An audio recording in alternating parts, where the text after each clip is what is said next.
탕자의 비유를 세 번째 설교하고 있습니다. 지난 주일에 우리는 아버지를 떠나 탕자가 되어 돌아오는 아들의 영적 싸움과 돌아오는 아들의 정착 과정을 생각하면서 은혜를 받았습니다. 집을 나갔던 것보다 돌아오는 것이 더 힘들고, 돌아왔지만 정착하는 과정이 쉽지 않았을 것이라고 말입니다. 많은 것을 내려놓고 돌아오는 아들, 많은 것들을 결단하고 돌아오는 아들이었습니다. 그 돌아오는 아들의 마음을 18절 19절에서 우리가 확인할 수 있었으니, 탕자가 일어나 아버지께 가서 이르기를, 아버지, 내가 하늘과 아버지께 죄를 지었사오니 지금부터는 아버지의 아들이라 일컬음을 감당하지 못하겠나이다. 나를 품꾼의 하나로 여기소서입니다. 이것은 단순한 고백이 아니라 눈물로서 드려진, 눈물로서 고백한 탕자의 회개입니다. 내가 하늘과 아버지께 죄를 지었사오니 성경적 회개의 모범이지요.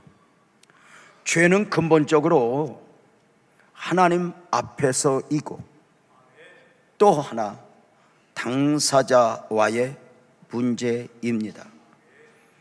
죄의 문제 앞에서 하나님 앞에 용서를 구하는 것도 귀한 것이지만, 내가 무엇인가 실수했고 잘못했을 때 당사자 앞에서 내가 미안합니다, 내가 실수했습니다, 내가 잘못했습니다 고백하는 것 또한 귀하다는 것입니다. 죄의 문제 앞에서 하나님을 생각하지 아니하고 당사자와의 관계만을 생각한다면 믿음이 아닌 경우가 될 것입니다. 또 죄의 문제 앞에서 하나님 앞에서만 생각하고, 하나님 앞에서는 용서를 구했지만, 회개했지만, 정작 당사자 앞에서는 나 때문에 누가 얼마나 아팠는지 힘들었는지 전혀 문제 삼지 않는다면 복음적 태도가 아니라 할 것입니다. 마태복음 5장 23절 24절에서 귀한 교훈을 주죠. 예물을 제단에 드리다가 거기서 내 형제에게 원망 들을 만한 일이 생각나거든. 예물을 제단 앞에 두고 먼저 가서, 먼저입니다, 형제와 화목하고 그 후에 와서 예물을 드리라 입니다. 아마도 평소에 원망 들을 만한 일이 생각나지 않다가 예물을 제단 앞에 드리는 가운데 생각이 났다면, 아마도 어쩌면 얼마든지 무시해도 좋을 만큼의 작은 일일 수 있을 것입니다. 그럼에도 불구하고 하나님의 원하심은 하나님 앞에 회개의 예물을 드리는 것도 중요하지만, 형제와 먼저 가서 화해하고 그리고 와서 예물을 드리라, 하나님의 원하심입니다. 삶의 연수를 더해가면서 깨달아지는 것은, 사람이 내가 잘못했구나, 내가 미안하구나, 이것을 인정하고 고백하는 것은 더 잘못한 사람이 고백을 하는 것이 아니라 그릇이 더 큰 사람이 하는 것이구나를 알게 되었습니다. 젊은 날에는 그저 잘못한 사람은 무조건 잘못했다 해야 하고, 잘한 사람은 그 고백을 듣고 용서해야만 좋은 가정, 좋은 사회, 좋은 교회가 되는 줄 알았지만, 어느 순간 깨닫고 보니 옳고 그름도 중요하지만 그 삶의 터전 안에서 내가 미안합니다, 내가 잘못했습니다, 나 때문에 당신이 아팠겠지요, 이것은 더 잘못한 사람이, 실수를 많이 한 사람이 아니라 그릇이 큰 사람, 배우자와의 관계 안에서, 교회 공동체 안에서 부모와 자식 안에서도 결국은 내가 미안하다, 내가 잘못했어, 그 고백은 그릇이 큰 사람. 아버지, 내가 하늘과 아버지께 죄를 지었어요. 모든 것을 내려놓고 돌아오는 아들을 맞이하는 아버지의 마음은 어떠할까? 우리가 하나님을 믿을 때 믿음의 대상으로서의 하나님만을 믿는 것이 아니라 오늘 나를 향한 하나님의 마음을 믿어야 한다, 이렇게 이야기합니다. 하나님은 나를 알아. 하나님은 나를 사랑해. 마치 어린아이가 엄마의 사랑을, 엄마의 마음을 100% 확신하고 짜증도 내고 말도 안 되는 어거지를 부리는 것도 어쩌면 엄마의 사랑을, 엄마의 어떤 은혜를 확신하기 때문이 아닐까? 엄마는 엄마인데 친엄마가 아니면 그렇게 보대요. 아버지는 아버지인데 친아버지가 아니면 그렇게 못하죠. 엄마의 마음을 빚는 거죠. 우리 막내 아들 엄마와 말싸움하는 걸 봐요. 제3자의 입장으로서 보기에 애 말은 논리적이고 엄마 말은 어거지예요. 논리적으로 함께 대화할 능력을 상실한 엄마, 어거지를 부리죠. 엄마한테 말 안 들어? 이것이 어디서 쳐다봐?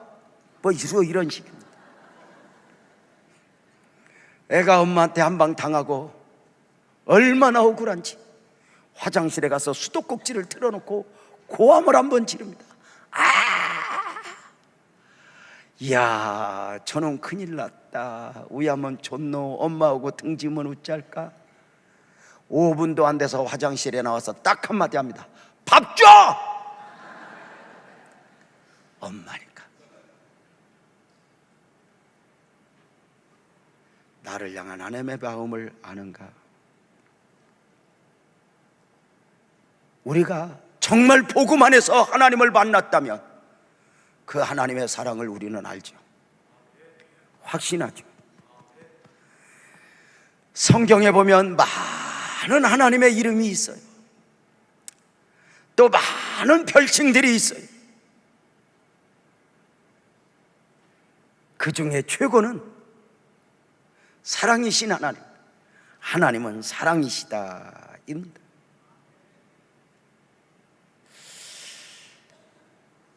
여러분은 어떠세요?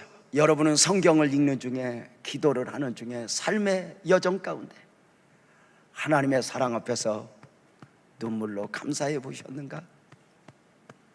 하나님의 사랑을 무엇으로 표현할 수 있겠어요? 어릴 적부터 교회를 다닌 성도님들이라면 영원히 잊지 못할 만큼의 많이 불렀던 사랑의 노래가 있을 거예요. 뭐죠? 요한복음 3장 16절. 하나님이 세상을 이처럼 사랑하사 독생자를 주셨으니 누구든지 예수 믿으면 멸망하지 않고 영생을 얻으리로다. 영생을 얻으리로다. 여러분 어떠세요? 사람은 처음부터 하나님의 사랑, 하나님의 은혜 안에서 살도록 창조되었죠. 환경만 좋으면 되는 게 아니에요. 영이신 하나님이 처음 사람 창조의 계획을 세우시니 흙으로 육체적 사람을 만드시고 그 코에 생기를 불어넣으시니 사람이 생명이 돼요. 바로 영적 존재가 돼요. 영이신 하나님으로부터 영적 존재로 지음을 받은 인생들은 그 하나님의 사랑을 받으며 하나님의 은혜를 입으며 살도록 창조되었어요. 그 하나님의 사랑과 그 하나님의 은혜를 입지 못하면 그것이 곧 사망이었죠. 종종 드리는 질문이지만 여러분, 다시 한번 해볼까요? 에덴 동산의 아담은 무엇을 입고 살았을까? 입지 않았을까? 저는 이렇게 이야기해요. 입었다고. 무엇을? 하나님의 사랑을, 하나님의 은혜의 옷을 입고 살았어요. 하나님의 사랑을, 하나님의 은혜의 옷을 입고 사니 벗은 게 아니야, 부족한 게 아니야, 부끄러운 게 아니야, 없는 게 아니었어. 물론 벗은 것은 현실이고, 부족한 것은 현실이고, 부끄러운 것은 현실이고, 모자란 건 현실이에요. 그런데 하나님의 은혜 안에 있으니, 하나님의 사랑의 옷을 입고 있으니 그 어떤 것도 문제가 되지 않는 거예요. 우리가 하나님의 은혜 안에 있어 봐요. 하나님의 사랑을 충분히 받을 때 생각해 봐요. 그러할 때는 미운 사람도 미운 사람이 아니게 돼요. 힘든 것도 힘든 것이 아니게 돼요. 그러나 하나님의 은혜가 벗겨지면, 하나님의 은혜가 중단되면 에덴 동산의 아담과 하와에게 벗은 것이 벗은 것이 되지, 부끄러운 것이 부끄러운 것이 되지, 갑자기 현실로 다가오게 돼요. 은혜 안에 사는 우리들, 여러분, 그 하나님의 사랑과 은혜에 젖어 눈물로 감사해 보셨는가요? 그저 삶에서 우리 아이들 좋은 학교 가서 감사해서 눈물도 흘려보고, 그저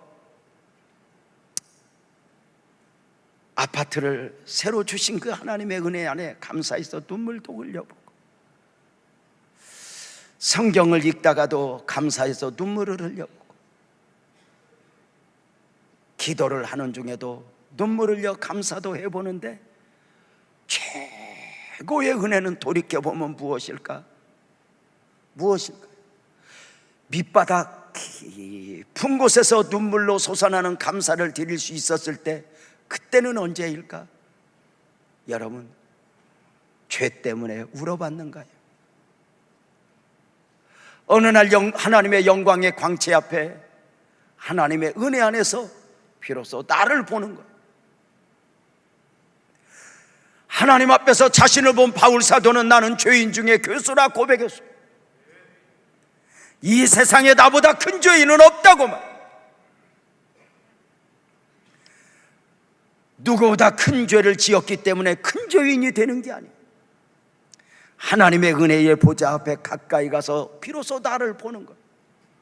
나는 누구이고 있는가? 그런데 바울 사도가 또 하나 고백할 때 이렇게 고백해요. 죄가 더한 곳에 은혜가 더욱 넘쳤나니, 이 말씀의 뜻은 더 큰 죄를 지은 사람이 더 큰 은혜를 받는다는 말이 아니라, 내가 죄인이라고 느끼는 만큼 비례해서 은혜가 있다는 것. 내가 큰 죄인이라고 느끼는 만큼 더 큰 용서의 은혜가 필요하니, 내가 죄인이라고 느끼는 만큼 그 용서의 은혜가 오버랩되면서, 주님 내가 죄인입니다, 주님 내가 죄인입니다 고백하는 거죠. 죄 때문에 울어받는 거예요. 자신을 본 사람들은 자신을 내려놓죠. 아버지, 내가 하늘과 아버지께 죄를 지었사오니 나 아버지의 아들이 아니어도 좋아요, 나 품꾼의 하나여도 좋아요, 이까지 자존심 이거 다 내려놓을 수 있어요. 아버지와 함께만 있게 해주세요. 그 아들을 아버지가 맞이하죠. 탕자를 향한 하나님의 사랑, 최고는 기다려주시는 사랑이죠.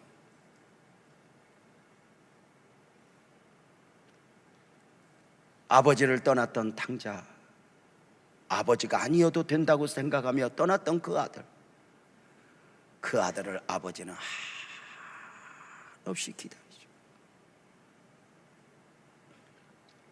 사랑하는 성도님들, 어느 순간 은혜를 입은 가운데 나를 향하여 무던히 기다려 주셨던 하나님의 은혜를 느끼신 적은 없습니까? 지금까지도 하나님은 나를 기다려 주셨고 여전히 나를 기다려 주시는 하나님,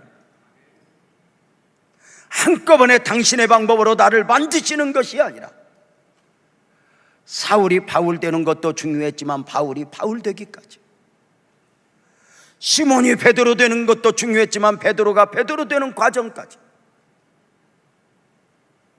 아브라함이 아브라함 되기까지도 중요했지만 아브라함이 아브라함으로 정착하기까지 부단히 기다려 주셨던 하나님의 사랑. 어느 순간 내가 예수 믿기 전에 하나님의 사랑을 몰랐을 때는 그저 나 혼자 살아가는 줄 알았지만 깨닫고 보니 나를 향한 하나님의 사랑은 끊임없이 함께였어요. 나는 하나님을 몰랐지만 하나님은 나를 아셨고, 나는 하나님을 사랑하지 않았지만 하나님은 나를 사랑하셨다. 그 사랑의 은혜를 느끼는 것.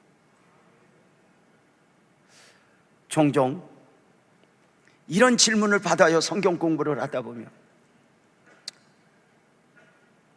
아버지가 하나님을 상징한다면 집을 떠난 아들이 탕자가 되어 돼지가 먹는 쥐염 열매를 맺어 먹으면서 처절한 삶을 살아가는 것을 알진지 왜 아버지는 그 아들을 찾으러 가지 않았느냐고 말입니다.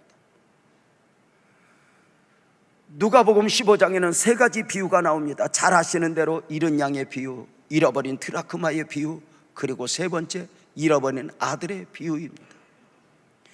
여기에는 각 비유마다 다른 점도 있고 공통점도 있습니다. 분명한 것은 앞에 잃은 양의 비유와 잃어버린 드라크마의 비유에서는 그 잃어버린 것을 찾아 헤매시는 하나님의 마음을 읽을 수 있죠. 잃은 양을 찾아 나서는 목자의 마음을 우리가 누가복음 15장 4절에서 읽을 수 있죠. 너희 중에 어떤 사람이 양 100마리가 있는데 그 중에 하나를 잃으면 99마리를 들에 두고 그 잃은 것을 찾아내기까지 찾아다니지 않겠느냐. 이것이 우리에게 무엇을 알려줘요? 잃은 양도 소중히 여기시는 목자의 마음이지만 저와 여러분은 99마리 양 부리에 있거든요. 그리고 잃은 양을 한 마리 찾아 헤매시는 그 목자를 보면서 무엇을 느껴요? 잃은 양을 찾아 어깨에 메고 오며 우리 함께 잔치하자 하고 오는 모습을 보면서 무엇을 느껴요? 아하, 내가 잃어버린 바 되었을 때도 저 목자 되신 하나님이 나를 저렇게 찾았었겠구나. 내가 찾은 바 되었을 때 주님 앞에 올 때는 그 양을 어깨에 메고 돌아와 기뻐 뛰며 잔치하자 하듯이 내가 그렇게 주님의 긴 기쁨의 대상이었구나. 이것을 느끼는 것. 잃어버린 드라크마를 찾아 나시는 여인의 마음을 볼까요? 누가복음 15장 8절이죠. 어떤 여자가 10드라크마가 있는데 하나를 잃으면 등불을 켜고 집을 쓸며 찾아내기까지 부지런히 찾지 아니하겠느냐. 저는 이 말씀을 보면서 언젠가 왜 이렇게 여자를 강조했을까? 그저 누구나 사람의 마음이 이러할진데 가만히 생각하니까 여자들이 이것을 훨씬 더 실감나게 이해할 것 같아. 왜냐하면 대부분의 여자들은 남편 몰래 돈을 숨겼다가 어디에 숨겼는지 너무 잘 숨겨서 잊어버리는, 책갈피에 숨겨놨는지 그릇 밑에 숨겨놨는지, 그래 자다가 벌떡벌떡 일어나서 열어보지만 너무 잘 숨겨서 몰라. 그래 그게 숨긴 거지. 대부분 남자들은 단순해서 돈 숨기면 들켜요. 벌써 표정부터 이상해. 띨띨해서 걸리게 돼 있어. 근데 여자들은 안 걸려. 지도 모를 정도로 숨겨놨기. 자, 10드라크마 있는데 그 중에 하나를 잃으면 등불을 켜고 집을 쓸며 부지런히 찾지 않겠네. 그래 사람들은 묻죠. 잃은 양을 찾듯 잃어버린 드라크마를 찾듯 아들도 찾아 나서셔야 했을 터인데 왜 아들은 기다려 주셨는가 입니다. 여기에서 우리는 몇 가지 생각할 수 있는데 분명한 것은 잃은 양의 비유나 잃어버린 드라크마는 잃어버렸어요. 그래서 목자에게, 주인에게 책임이 있어 찾는 거죠. 그러나 잃어버린 아들은 그냥 잃어버린 아들이 아니라 스스로 집을 나갔어요. 무엇보다 잃은 양이나 드라크마는 인격이 아니에요.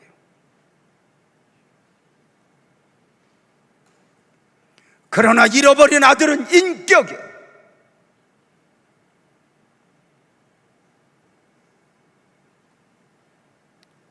그래, 그를 기다리는 거죠. 기다리는 거죠. 여기에서 우리는 많은 생각을 하게 돼요. 아예 하나님을 모르는 사람들, 하나님의 은혜를 알지 못했던 사람들, 이들을 향해서는 하나님이 끊임없이 찾아나서 직장 동료를 통해서, 이웃을 통해서, 전도자를 통해서 찾아나서 세상에 있지만 하나님의 백성들, 세상에 있는 자기 백성들을 찾아 나서는 거죠. 그런 면에서 다음 세대를 향한 보화축제가 소중한 거죠. 세상에 있는 자기 백성들 찾아 나서, 그러나 아버지 아들로서 이미 은혜를 입은 자들, 하나님의 은혜를 아는 자들, 구원을 아는 자들이 자기 결단에 의해 세상으로 가면 기다려요. 자원하여 돌아오기까지 기다려요. 기다리시는 하나님의, 그 기다리심으로 씨름하시는 하나님의 마음을 설명할 때 종종 출애굽 10가지 재앙 가운데서 보여지는 하나님의 은혜를 이야기하죠. 애굽에서 430년간 종살이하는 이스라엘 백성들, 저들을 때가 되면 구원하시기 위하여 하나님은 모세를 보내시죠. 보낼 만한 자를 보내소서. 나는 능력이 없습니다. 나는 말을 못합니다. 내가 어찌 바로에 가서 싸움을 싸울 수 있으리까? 하나님은 그에게 은혜를 베푸시니 10가지 재앙과 함께 바로와 싸움을 싸우게, 내 백성을 보내라, 내 백성을 보내라. 근데 우리는 그 이야기를 하면서 종종 이렇게 말씀을 드리죠. 하나님이 바로와 싸워 430년간 애굽에서 종살이하는 이스라엘 백성들을 출애시키고자 하는 처절한 싸움을 싸우는데, 애굽의 10가지 재앙의 목적은 무엇인가? 그것은 애굽의 바로를 꺾는 것이 목적이 아니었다는 거예요. 애굽의 바로를 꺾는 것이 목적이면 10가지 재앙 필요 없어요. 단 하나의 재앙으로도 애굽의 바로를 꺾을 수 있으니 말이에요. 그러면 10가지 재앙을 나리시면서 하나님의 진짜 마음은 무엇이었을까? 여기서 엿볼 수 있었던 것이 무엇이죠? 그것은 430년간 애굽에서 종살이하는 이스라엘 백성들이 10가지 재앙 가운데 스스로 출애굽을 결정하기까지 기다리시는 거예요. 하나님은 강제로 저들을 떠서 옮기는 것이 아니라, 자기 백성이지만, 내 백성이지만, 사실 애굽이라고 하는 세상에서 조상 대대로 430년을 살았는데, 내 백성아 가나안으로 가자 해서 걸음을 옮기기는 쉽지 않았을 거예요. 그래서 10가지 재앙을 통해서 하나님이 누구인가, 하나님은 어떤 분인가를 인식해가요. 그래서 우리가 성경을 보면서 출애굽기를 읽으면서 놀라는 것은, 한 가지 재앙, 두 번째 재앙, 세 번째 재앙을 나렸을 때 바로가 너무 놀래서, 이러다 우리 다 죽겠구나, 데리고 가라, 네 백성을 데리고 가라. 그래서 모세가 알았다고 가는 순간 그 밤에 하나님이 바로의 마음을 강팍하게 해요. 저는 처음에 이해를 못했어요. 왜 이리 하셨을까? 바로 이거죠. 아직 백성들이 출애굽을 결단하지 못하는 거예요. 아직 하나님과 함께를 망설이는 거예요.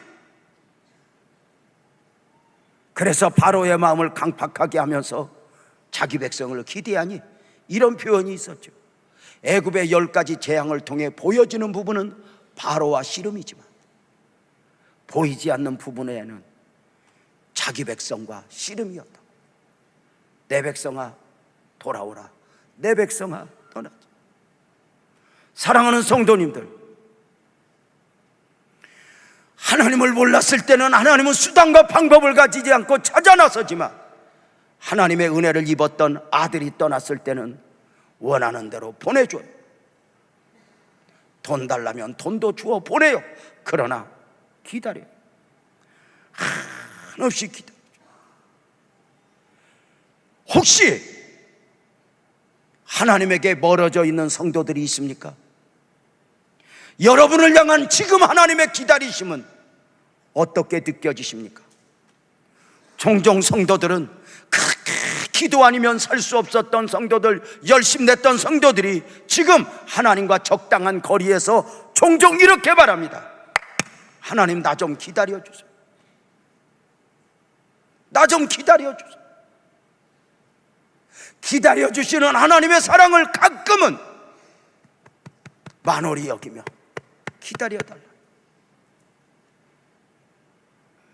종종 성도들을 만나면, 목사님, 내가 나를 알아요. 내가 이대로는 아니라는 걸 알아요. 그러나 조금만 기다려주세요. 조금만 기다려주세요. 그래요, 하나님도 당신을 기다려 주실 것입니다. 여러분 묻겠습니다. 하나님은 언제까지 기다려 주실까요? 예, 여러분 원하는 것 이상까지 하나님은 기다려 주십니다. 영원자 되신 하나님은 여러분을 영원히 기다려 주실 것입니다. 내 백성아 돌아와, 내 백성아 돌아와, 애절한 마음으로 호소를 하지만, 은혜를 입은 자여 돌아와 호소하지만, 그가 은혜를 모르는 자라면 강제로라도 이지만 하나님은 기다려 주십니다. 자원하여 결단을 하기까지. 문제는 하나님은 우리를 언제까지라고 기다려 주시는데, 문제는 세상이 그를 그냥 두지 않는 것입니다. 세상의 죄악이 그를 묶어놓고, 세상의 사건 사고가 그에게 영원한 기회를 주는 것이 아닙니다. 이번에 헝가리에 있어진 여행자 배 침몰 사고는, 이것이 너무 가슴 아픈데, 이것은 누구의 이야기가 아니기 때문에 그래요. 언제든지 그런 이야기가 내 이야기가 될 수 있는 거예요. 뉴스에 나오는 이야기들을 보면서 깜짝 놀래본 적은 없으세요? 언젠가 뉴스를 보면서 깜짝 놀랐어요. 세상에 어떤 사우나, 그 목욕탕이 불이 났다는 거예요. 사람이 몇 명 죽었고, 거기에서 그 소방대원들이 그들을 구하기 위한 몸부림, 또 소방대원들까지 희생당하고, 제가 그것을 보면서 너무너무 놀랐어요. 왜냐하면 제가 부흥에 가서 그 옆에 호텔에 머물다가 제가 목욕 갔던 그 목욕탕이에요. 뭘 상상하는 거야? 제가 너무 놀랐어요. 하나님은 언제까지나 기다려요. 그러나 어느 순간 병원에 누워있을 줄 누가 알아요. 어제 조춘희 권사님, 앞을 보지 못하는 조춘희 권사님 병원에, 요양병원에 다녀왔어요. 같은 교구의 지역장으로 섬기시는 권사님이, 목사님, 조춘희 권사님 한테 다녀오세요. 목사님 다음 주에 필리핀 가시는데 혹시 돌아가시고 나면 목사님 마음 힘드실 거예요. 다녀오세요. 그러자 어제 아내와 더불어 결혼식 주례를 서고 갔죠.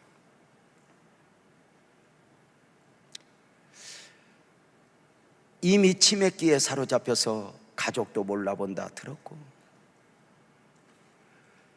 자신의 능력으로 음식을 섭취할 수 없어서 호스를 꽂고 있다 들었고, 순간 자기가 자기를 절제하지 못하니 닝겔도 호스도 뽑아버려 묶어놨다 소리를 들었어.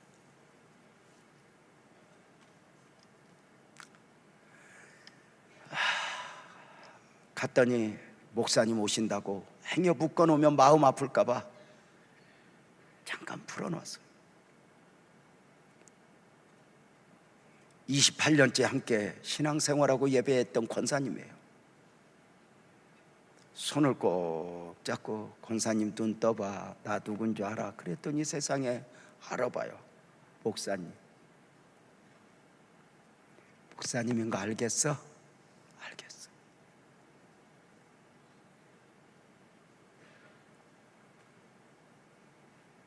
힘들지야? 그랬더니 목사님, 나를 이 사람들이 묶어놨어.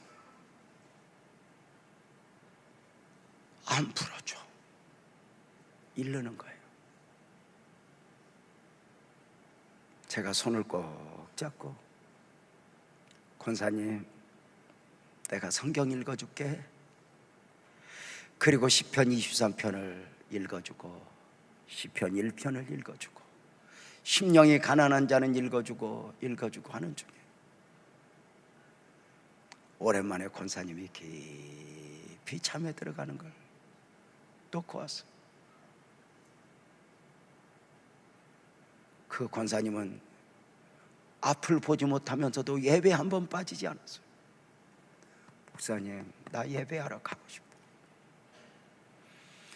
자신의 의지와 상관없이 묶여 있더라. 이게 누구의 이야기냐고.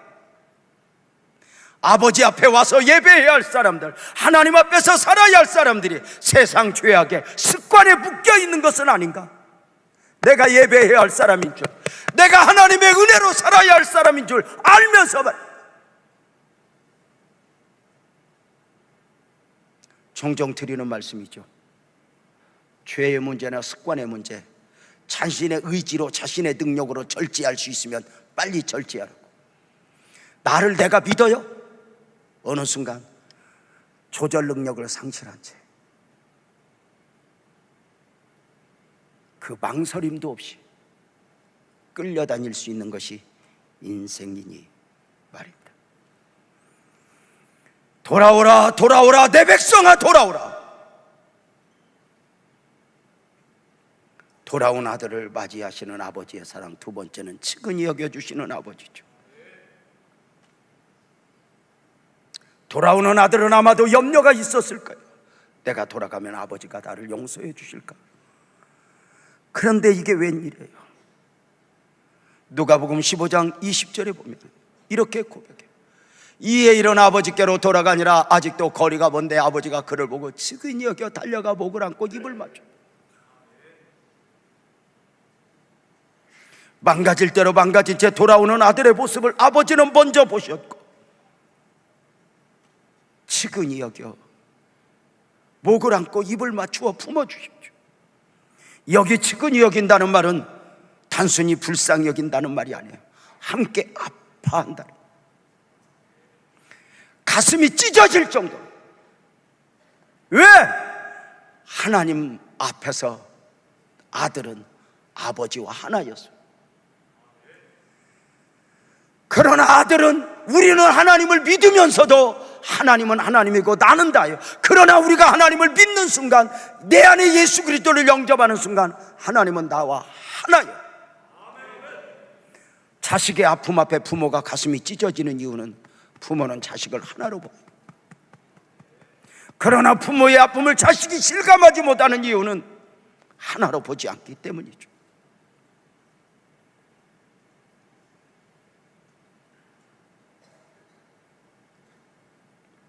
내가 하나님을 몰라도 하나님은 나를 아셨고, 내가 하나님을 멀어져도 하나님은 나를 한 번도 멀어진 적이 없죠.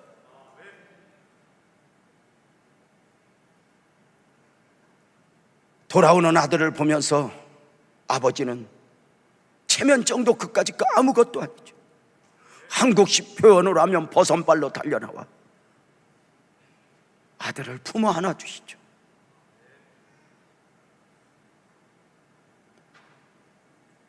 용서죠. 종종 탕자는 언제 용서받았을까 아세요? 교리적으로 누가 뭐라 해도 아버지는 이미 용서를 전제로 아들을 품에 안아줘서 돌아오면 용서할 게 조건적이 아니야. 이미 용서를 배경으로 돌아오라. 우리도 그런 은혜를 입었잖아. 정말 귀한 은혜죠. 놀랍게도 아버지는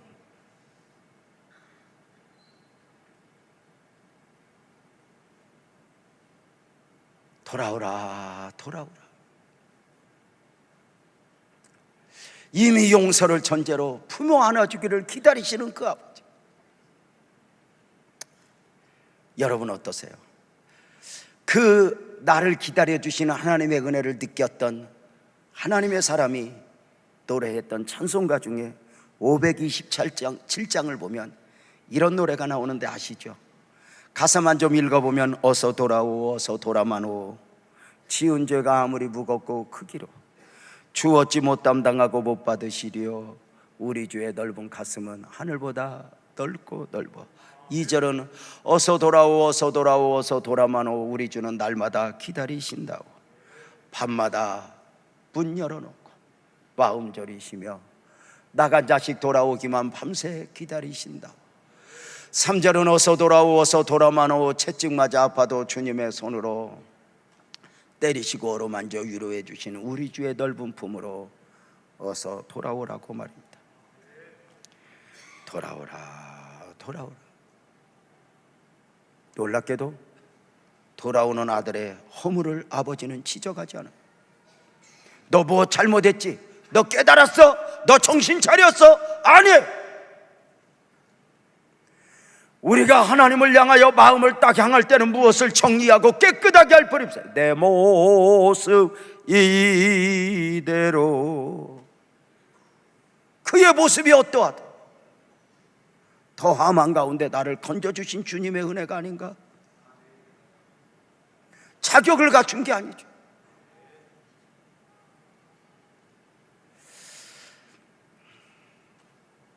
요즘에 한 번씩 제가 부교육자로 있을 때 이렇게 지도했던 제자들한테 한 번씩 전화가 와요.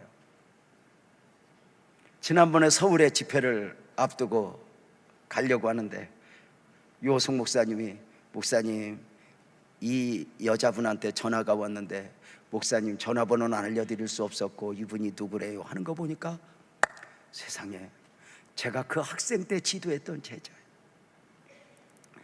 전화를 했더니 너무 놀라서 아직도 전도사님이에요. 전도사님 나으세요. 내가 중학교 2학년 때부터 고등학교 2학년 때까지 전도사님 사랑받았는데 전도사님이 30년 전에 교회를 개척을 가셨죠. 전사님 보내면서 제가 얼마나 울었는지 아세요? 지하실 예배당에도 왔었어요 하는데 그랬구나.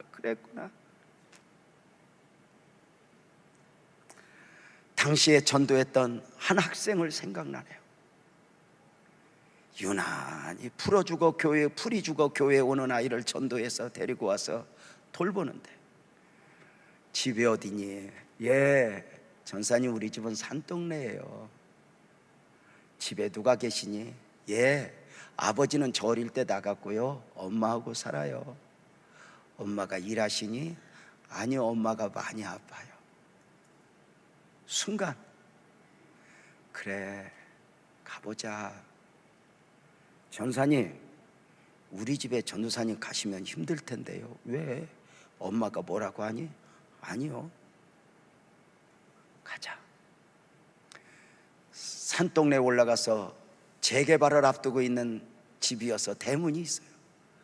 문을 열었더니 썩은 내가 나요. 느낌이 이상해요. 웬일인지. 그 잠깐의 걸음에 기도를 하고 방문을 열면서 왜 이 아이가 전도사님 우리 집에 못 갈 텐데요를 알았어.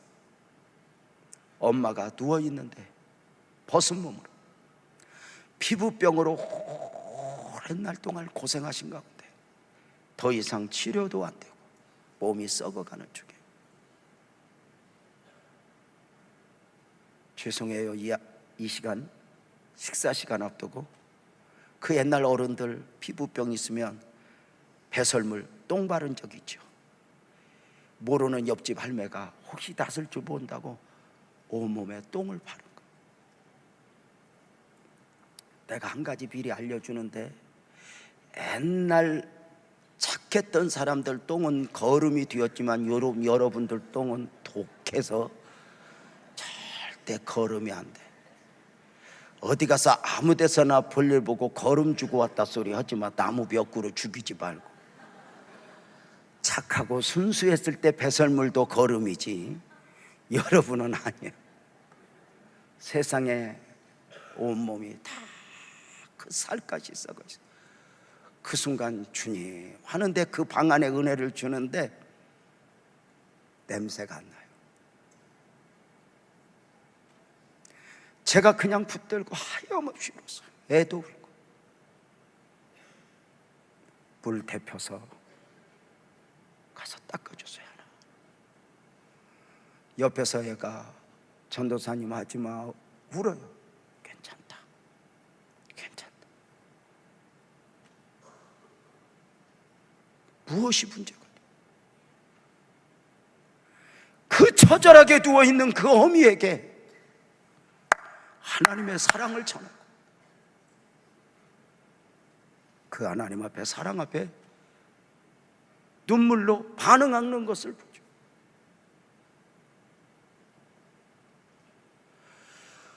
그가 누구였던, 사람은 사람을 상품가치로 보지만 하나님은 한 영혼으로 보죠. 돌아오라 돌아오라 내 백성아 돌아오라. 자격을 갖추고가 아니에요.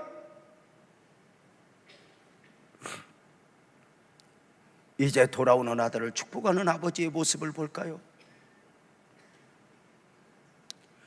돌아오는 아들이 얼마나 기쁘고 좋았던지 달려가 그를 끌어안고 입을 맞추며 내 아들아 잘 왔다 하고는 얼마나 기뻤던지 마을 사람들을 다 불러다가 잔치를 해. 내 아들이 돌아왔어, 내 아들이 돌아왔어, 사람들이여 모이소 하고 잔치를 해. 이 내 아들은 죽었다가 다시 산 아들이요 잃었다가 다시 얻은 아들이라 잔치의 주인공을 만들어 놓고 아버지는 크게 외쳐. 앞으로 이 아들의 과거를 가지고 행여라도 이 아들의 허물을 가지고 말하지 마시오. 이 아들은 아들만의 아들이 아니라 내 아들, 나와 함께 하시오. 내가 과거를 용서했고 내가 과거를 접었고 내가 이 아들을 안았소. 그렇게 기쁨이죠. 그리고 그 사람들이 보는 앞에서 아들에게 은혜를 입히시니 그 입히신 은혜가 누가복음 15장 22절에 보면 세 가지였죠. 제일 좋은 옷을 내어다가 입히고 손에 가락지를 끼우고 발에 신을 신기라, 이거였죠. 이제는 돌아온 아들을 놓아버리지 않겠다고 세 가지 제일 좋은 옷을 내어다 입혔대요. 여러분, 세상에 제일 좋은 옷이 어떤 옷이에요? 여러분이 보기에 제일 좋은 옷은 어떤 옷? 신랑한테 하나 사주면 좋겠다는 옷은 어떤 옷이 있어요? 실크, 밍크. 어떤 옷이 제일 좋은 옷일까요? 성경에서 이렇게 말해요. 제일 좋은 옷, 어떤 옷? 영원히 상하지 않고 영원히 변하지 않는 의의 세마포죠. 중요한 건 아버지가 한번 입히면 내 의지로 벗을 수 없는 옷. 사랑하는 여러분, 우리는 이미 이 옷을, 이 은혜를 입었음을 믿으시기를 바랍니다. 다 같이 아멘. 완전히 회복시켰죠. 너는 이 옷 이제 벗을 수 없어. 세상에서 제일 좋은 옷, 세상에서 값으로 환산할 수 없는, 세상에 그 무엇도 망가뜨릴 수 없는, 내가 싫다고 벗을 수 없는 의의 세마포, 구원받은 하나님의 자녀로서 우리는 이 옷 벗지 못해요. 어디 가도 우리는, 너는 하나님의 사람, 너는 구원받은 사람, 하나님의 자녀라는 게 다 나타나요. 사람들은요, 이게 조금 부담이 돼요. 세상에 재밌게 살고 싶은데 이 옷이, 그래서 벗을래도 안 벗어져요. 그래서 이제 덕지덕지 다른 옷을 입어요. 갔을 때 세상의 옷을 입고 어디 가서 즐겨보려고 가서 예수 안 믿는 사람인 것처럼 놀다가 펄럭이면 옷이 보여요. 숨길 수 있어요? 없어요. 없어요. 없어요. 우리는 이미 이 옷에, 그래서 우리는 우짜든지 세상에서 잘 살라고 하지 말고 예수 잘 믿고 살려고 해야 행복이지, 예수 안에서 살려고 은혜이지, 예수님 도와두고 뭐 어디 가서 참 이거 되는 게 아니야. 이거 되는 게 아니야. 물론 세상은 쉽지 않아. 그렇지만 이거 되는 게 아니야. 여러분, 우리는 어디 가서 어떻게 해요? 어제 결혼 줄에 서고, 줄에를 서고, 이제 2층에 주차장에 이제 차를 대놓았기에 5층에서 엘리베이터를 타고 이렇게 내려오는데 제가 제일 먼저 타서 안쪽으로 들어왔어요. 목사님 한 분이 문 앞에 있다가 2층에 내리니까, 목사님은 금방 내렸는데 저도 내려야 되잖아요. 그래서 제가 있다가 죄송합니다, 불편하게 해드려서 미안합니다, 저 좀 내려야 되겠네요. 그랬더니 이렇게 비켜주면서, 목사님이네? 목사님도 타고 있는 걸 몰랐네? 그래요. 목소리 하나 듣고, 목소리에 은혜를 입혀서 나는 어디 가도 목사예요. 아무리 목사 아닌 것처럼 티를 내려 해도, 여러분, 우리가 예수 믿는 사람, 우리가 아무리 숨겨봐도 세상이 더 잘 알아, 너 예수 믿는 거. 언젠가 집에서 날이 꾸룩꾸룩해. 이제 나도 나이 먹으니까 몸이 이쪽이 쑤시고 저쪽이 쑤셔. 이걸 보고 있던 우리 딸이, 아빠, 엄마하고 함께 저 상록수 쪽에 가서 마사지 좀 받고 오세요. 나도 친구들하고 받았는데요, 너무 깨끗하고 좋아요. 그러니까 엄마 아빠 함께 다녀오세요. 야, 목사가 어딜 가냐? 목사님인데 어때? 목사님이라고 말하지 말고 가서 받고 와. 그 좋은 이야기지. 그래, 아내하고 함께 전화를 예약을 하고 갔더니 마침 그저 우리가 같이 아내와 누워서 마사지를 받고 이렇게, 너무 좋더라고요. 이 사람이요, 남의 손이 내 살 만지는 거, 이거 행복입니다. 아무리 안마 의자기 좋아도 한 달이면 끝나. 그건 우럭우럭우럭 해도 그거 다 소용없어. 살이 살을 만져야 기쁨이지. 그래서 너무 좋아서 아내하고 짬뽕 한 그릇 먹고, 야, 오늘 참 좋았다 여보, 감사하다. 그리고 왔는데 2주 있다가 우리 아내가 나 몰래 그 집으로 마사지 받으러 갔어. 여자들은 뭐 좋은 데 있으면 혼자 가. 우리 아내가 마사지 받고 나오면서 고맙습니다 하는데 이러더래. 왜 목사님은 안 오셨어요? 아니, 목사님인 줄 어떻게 아셨어요? 그랬더니 목소리가 목사님이던데 여보. 아이쌍. 물론 그게 무슨 죄다 이런 개념은 아니지만 세상이 생각하는 목사의 기준이 있는 거예요. 나는 목사의 옷을 입었으니 아무리 벗으려 해도 그 뒤로는 못 가! 여러분 어떠세요? 이 은혜를 입고 산다는 게 복이 아닐까? 가락지를 끼워줘요. 언약의 가락지를 끼워줘요. 이 언약의 가락지가 뭐예요? 딱 하나예요. 너는 내 거, 나는 하나님의 거. 사람이 언약 가운데 낀 반지는 뺄 수 있지만 하나님이 우리에게 언약으로 묶어주신 관계는 우리는 마음대로 뺄 수 없어요. 하나님은 언제나 말씀하시죠. 모든 상황 속에서 너는 내 거. 나 또한 우리는 모든 상황 가운데서 사자굴 앞에서도 나는 하나님 거, 풀무 앞에서도 나는 하나님 거, 거대한 유혹 앞에서도 나는 하나님 거 고백할 수 있는가? 발에 신을 신겨.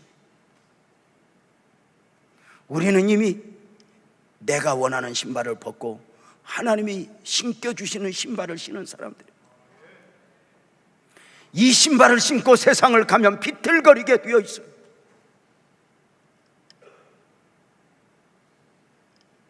그러나 이 신발을 신고 하나님과 동행하며 하나님과 함께 더불어 하나님과 함께 가. 때로는 그 길이 좁은 길이고 때로는 그 길이 핍박의 길이고 때로는 그 길이 눈물 없이 못 가는 길이어도 우리는 그곳을 향할 때 하나님의 은혜이지. 문제는 하나님이 입혀주는 옷을 입고 가락지를 끼고 하나님이 신겨주신 신발을 신고 세상을 나가 살아보지만 그 세상이 만만치 않다. 그 세상에서 믿음으로 산다는 것이 쉽지 않은 거예요. 직장 생활하는 우리 아들이 그래요. 아빠는 목사니까 몰라. 얼마나 세상에 가서 믿음으로 사는 게 힘든 줄 알아? 아빠는 목사니까 그저 매일 교회에서만 사니까 모르지. 장로님들, 우리 집사님들 그 직장 사회생활하면서 이렇게 주일날 매주 오는 게 쉬운 줄 알아? 컸다고 이 자식이. 이제는 이제 그런 면에서 이야기를 해. 나도 알아 임마. 힘들죠. 그래서 우리가 성령의 은혜를 사모하는 거예요. 주여 우린 연약합니다. 부족합니다. 내 힘으로는 안 됩니다. 나도 그렇게 비틀거리지 않고 바른 길을 걷기를 원하며 모든 상황 속에서 가락지를 낀 것처럼 나는 하나님의 것, 하나님은 내 것 하면서 하나님과 하나 되어 삶을 엮어가기를 원하죠. 은혜의 옷을 입은 자로서 나는 하나님의 자녀입니다 고백하며 살기를 원하죠. 그게 쉽지 않죠. 그래서 이 성령 강림 주일에 우리가 또 한 번 그 은혜를 사모하는 것이죠. 주님, 나 일어나고 싶습니다. 주님 손잡고 싶습니다. 주님, 내가 비틀거리던 나 다시 주님에게 주님의 손잡고 가기를 원합니다. 이 갈망이 우리에게 있어야 하는 것 아닌가? 오늘 어쩌면 찬송 가운데 주님은 여러분에게 손을 내어 밀 거예요. 네 모습 이대로 괜찮다. 내 손잡고 힘내자. 너는 누구여야 하는가? 너가 너를 알지 않는가? 오늘 나는 누구인가? 어쩌면 하나님과 적당한 선에서 이 정도면 됐지요, 이 정도 믿어주면 됐지요 하는 나에게 아니다. 너는 내게로 돌아오라. 하나님의 애절한 호소가 느껴지지 않는가? 오늘도 우리는 하나님이 입혀준 세상에서 제일 좋은 옷을 입은 사람들. 우리는 여러분 돈 주고 살 수 없는 옷, 그 은혜를 입고 어디 이 옷을 입어야 천국도 가요. 이 옷을 입어야 다 만사형통해요. 여러분 이 은혜를, 이 옷을 입고 사니 여러분 세상을 향해서 크게 외쳐요. 아그리빠여, 나의 묶인 것 빼놓고는 나닮기를 원합니다. 이런 영적 자부심, 이런 영적인 은혜. 어디 가든 나는 주님의 것입니다. 어디를 가든 내가 걸음을 걸어도 그 방향에 주님이 있다면 얼마나 좋아. 혹시 그릇 행하였다면 돌이키며 주님, 나는 연약합니다. 주님 내 손 잡아주세요. 오늘 성령 강림 주일에 성령님의 강력한 은혜가 여러분 모두에게 넘치기를 축복합니다. 우리 기도하고 찬송합시다. 하나님 아버지 고맙습니다.